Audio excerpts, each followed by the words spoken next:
My thoughts on the Epstein files. Let's talk about it.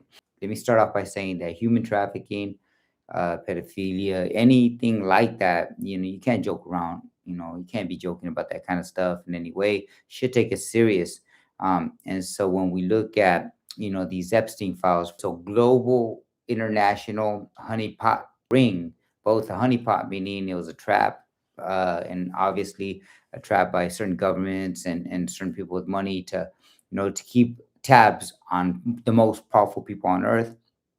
And it's a ring because there's people who intentionally and actually willingly went along with the head of the island. People know him as Epstein, right? So when we look at who it is, look at the list and the people so far. And it's not even the entire list, but it includes the most richest, powerful people on earth, and they're both on the left and on the right. Meaning, you got conservatives, you got liberals, you got conservatives like, Donald Trump, and people who claim to be, the holy men from uh, churches and corporations, right? Even Donald Trump's cabinet, a lot of them are named in there. And then you've got liberals from Bill Clinton and even Noam Chomsky, who's supposed to be this intellectual on the left, right?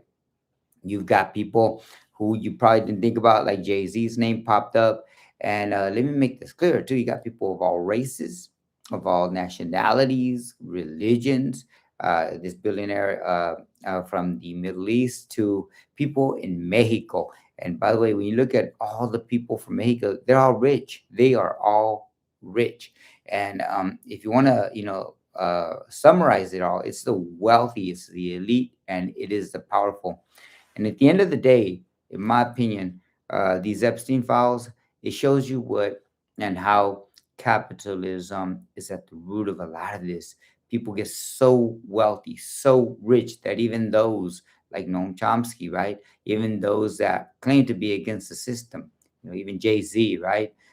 They get caught up in these, wealthy elite circles. They get caught up in them, and maybe they compromise their principles if they ever had them, but they definitely get compromised. And so, I don't want to spend too much time, on the details because they're sick and people can go find them online and it's disturbing. And all I want to tell people is on this YouTube channel, we want to talk about big ideas. We don't want to talk about personalities, people. That's petty.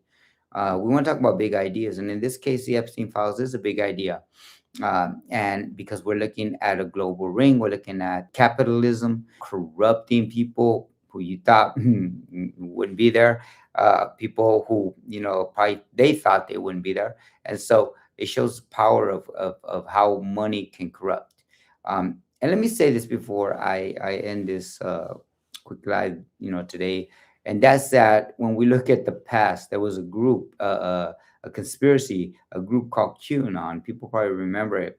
A lot of people joked and laughed about it. Even myself, I thought these people were out of their freaking mind, right?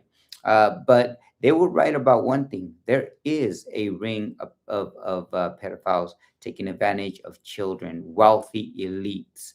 What they lied about, and for some reason, I'm pretty sure they knew what they were doing. They left out the part that it wasn't just liberals like Bill Clinton. We knew he was on the list. It also included people like Donald Trump and these right wingers, even in Mexico. They close themselves and hide behind Christianity and the family values thing. You see a lot of those people in that list, and what they all have in common is that they're wealthy from places like Mexico and places like the United States. You've got people who pass themselves off as holier than thou on that list. So when we look at QAnon, they left out that part that, yeah, their own president, Donald Trump, who they claim is a hero in this conspiracy, is actually at the top of that list. That guy is named more than 38,000 times or something crazy like that.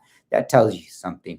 One other thing, you have clowns like Alex Jones. This is a clown who for years has been, talking about the deep state, and how there's a government out there running the world and the elites. And maybe at one point he was right, and then sometimes in his history he's been right about a deep state and how people are running the government. And he would make the statements, by the way, that they were building these detention camps, and people's guns are going to be taken away, and they're going to be moved to these detention camps. Well, this clown who's still, down there yapping his mouth, running his mouth in Texas, he was found guilty, by the way, and slapped with an almost $1 billion lawsuit that he ends up, having to be responsible and cough up to, because he was found guilty of defamation of the families of Sandy Hook. These are people whose children were massacred in a shooting.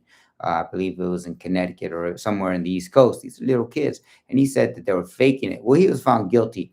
For years, he went off about how, the deep state, they're going to have detention centers. Well, it turns out maybe he's right after all about those detention centers. What he's wrong about, yeah, they're building these detention centers, but it's for brown people, black people, immigrants from other countries. And they're taking your guns, and they're going to take your guns, but it's under a conservative Republican president named Donald Trump. So when you look at some of these camps that are being built, yeah, they're being built for us. And he can't be yapping his mouth about this, because when you look at this going back to the Epstein list, a lot of these same politicians, these people, these elites who are on this list from all around the world, they got one thing in common, and that's that, they are part of the wealthy elite capitalist ruling class.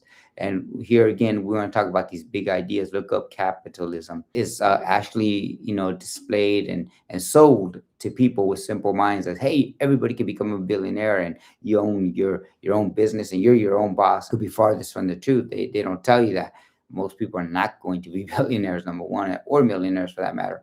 And most people are going to get caught up with things like medical costs. They're going to get caught up with things like electrical costs. They're going to get caught up with just trying to pay the mortgage and pay, for food. And one living month to month, people could be in the streets. So capitalism is a ruthless system, and if you allow it to go to its extreme, where you can buy and trade at will with competition, those are some of the principles that drive capitalism. You could produce a lot. What they don't tell you is oftentimes, yeah, you can do that, but if you take it to its extreme, you legalize slavery, because people could be bought and sold. That was capitalism. And you legalize the sex trade, where you're selling not just people, grown people, but children. Yeah, you legalize that. Going back to Epstein Island, the capitalism would love that type of society. Unfortunately, we've seen that happen with slavery here in America and throughout history. Capitalism was responsible for a lot of those crimes against humanity. So when we look at the Epstein line and think about look at the Epstein files and think about what happened there, just know we're talking about the elite, the ones who make the money, run things on earth, and a lot of those others who got caught up with the elites. Let that sink in, and you don't have to go read the details. It's pretty disturbing. But what we're learning is that at the end of the day, if you want to blame somebody for a lot of that sickness, blame it on capitalism.